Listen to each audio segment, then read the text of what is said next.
Santet Daun Muda. Karya Kang Ramli Author.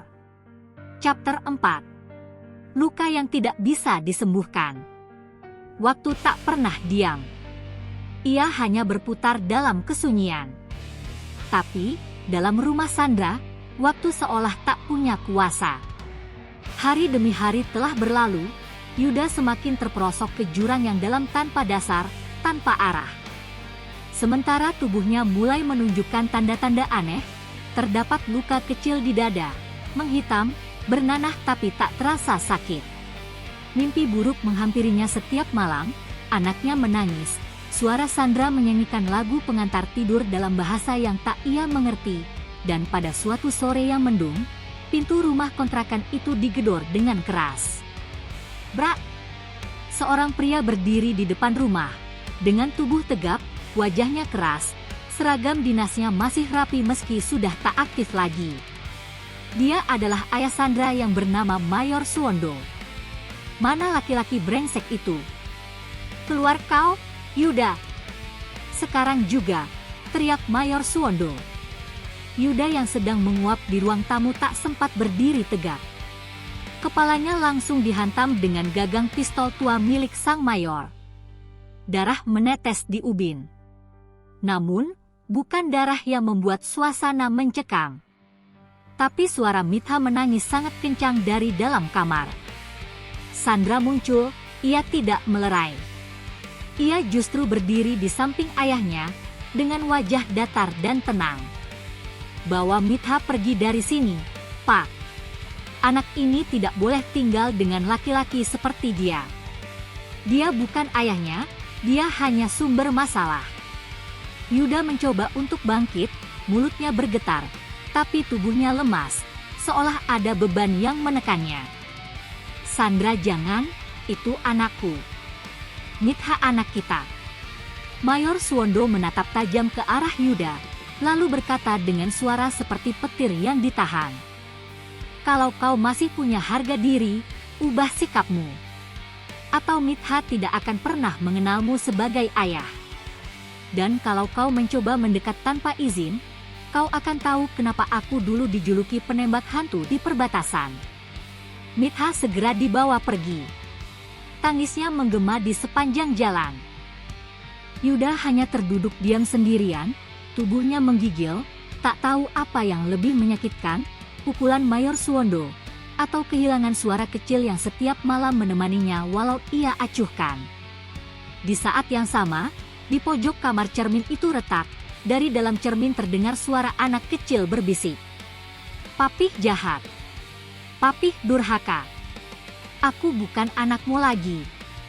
Yuda menjerit, tapi suaranya tak terdengar oleh siapapun kecuali oleh Sandra yang sedang berdiri di halaman yang sedang menatap langit, yang mulai merah. Karena malam ini adalah malam tanpa senyum dan tangis dari Mitha. Waktu begitu cepat berlalu, sudah 2 minggu sejak Mitha dibawa pergi, sudah 2 minggu sejak Yuda kehilangan satu-satunya makhluk kecil yang mungkin bisa menyadarkannya dari kehidupan yang busuk. Tapi tidak, Yuda tidak berubah sama sekali. Ia semakin rusak. Pagi-pagi Yuda sudah nongkrong di sebuah pasar yang tak begitu jauh. Ia tertawa riang bersama para penjudi dan temannya. Siang hari, ia tidur dan bangun setelah langit sudah gelap. Saat malam tiba, Yuda masuk ke klub malam untuk menenggak minuman, bermain judi dan menghabiskan malamnya bersama perempuan-perempuan yang bahkan tak tahu siapa namanya. Lu kan dulu punya anak, Yud? Tanya salah seorang perempuan bertubuh kecil dan mungil, dengan kulit hitam manis dan rambut pendek sebahu. Udah basi. Sekarang gua hidup bebas, jawab Yuda sambil memberikan senyum kepada perempuan yang sedang berada di sampingnya. Begitulah kehidupan Yuda, kini tak lebih dari bayangan lelaki, yang dulu menjual 12 kambing demi cinta. Kini ia menjual harga diri demi tawa yang fana. Di rumah, Sandra hanya menatap kosong dari balik jendela. Ia tak menangis. Ia tak menunggu. Ia hanya diam. Menyusun dan merancang, lalu menyelesaikan apa yang harus diselesaikan. Lelaki seperti Yuda, menurutnya, bukan hanya gagal jadi suami, tapi telah gagal menjadi manusia. Malam itu, Sandra mengenakan baju dengan selendang hitam, memakai kalung, dan membawa kain merah darah. Ia berjalan pelan ke sebuah makam tua di pinggir desa, tempat arwah nenek buyutnya dikubur bersama janji kuno. Di sana, 6 perempuan berpakaian serupa telah menunggu.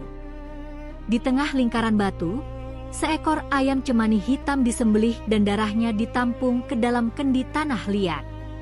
Malam ini, kita akan pisahkan darah anak dari darah suami yang telah tega menelantarkanmu.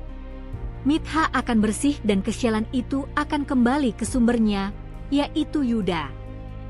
Sandra meminum seteguk darah itu, lalu ia membacakan sesuatu dalam bahasa kuno. Angin mendesir kencang dari tanah makam, lalu terdengar bisikan.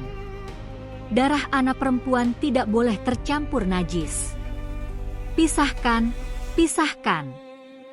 Di tempat lain, Yuda sedang tertawa riang dengan seorang wanita di pangkuannya, sambil bercumbu mesra, dan seketika tubuhnya tiba-tiba menggigil. Nafasnya terasa sesak, dadanya terasa terbakar. Ia berteriak, tapi bukan karena sakit, karena ia merasa Mitha memanggil namanya dari kejauhan. "Papih, tolong! Papih di sini dingin dan gelap." Yuda menjatuhkan gelasnya, tubuhnya berdiri goyah dan semua orang hanya menertawakannya. Baginya, dunia mulai runtuh. Tapi bagi orang lain, ia hanya pecundang yang mabuk dan mulai gila. Sementara itu, di makam, kendi darah telah dipecahkan ke tanah. Sandra membuka berseru, "Darah lo tak lagi berhak atas Mitha. Semua kesialan akan kembali ke tubuh lo, Yuda. Dan malam ini, lo akan merasakan apa yang gue derita selama ini." Dan pada saat yang sama, tubuh Yuda kejang. Darah keluar dari hidungnya, dari telinganya dan di kulit dadanya muncul sebuah tulisan muncul seperti ukiran terbakar. "Kembali ke asal." Hidup Yuda kini sudah rusak dan tak bisa diperbaiki lagi. Ia semakin brutal. Setiap malam, selalu saja terdengar namanya disebut dalam keributan di pasar, bahkan di warung remang-remang dan di jalan sekitar desa. Bersama gerombolan temannya, mereka membuat orang-orang takut untuk keluar malam. "Lu lihat si Yuda semalam? Dia habis ngebanting meja di warung Bu Yati, cuma gara-gara dikasih kopi tanpa gula," ucap salah seorang temannya yang tidak begitu dekat dengan Yuda. "Katanya sih, dia itu habis kalah judi, makanya ngamuk-ngamuk, terus dia ngajak ribut ke semua orang," jawab temannya. Judi, minuman keras, perempuan, dan perkelahian jadi menu wajib dalam kehidupan Yuda. Luka di tubuhnya semakin parah, kulitnya melepuh dan nampak menghitam, tapi tak bisa sembuh. Bahkan rumah sakit pun sudah menyerah dan angkat tangan. Dukun pun menolak untuk menanganinya. Ini bukan sakit biasa. Ini juga bukan santet. Ini adalah karma hidupmu, tutur sang dukun. Mayor Suwondo duduk diam di ruang tamu di rumah Sandra. Wajahnya dingin, matanya merah menahan amarah. Di tangannya, koran lokal bertuliskan, "Pria mabuk bikin ricuh di pasar diduga anggota geng." Foto buram di bawahnya menampilkan wajah Yuda yang sedang ditahan warga dengan baju sobek dan wajah sudah babak belur.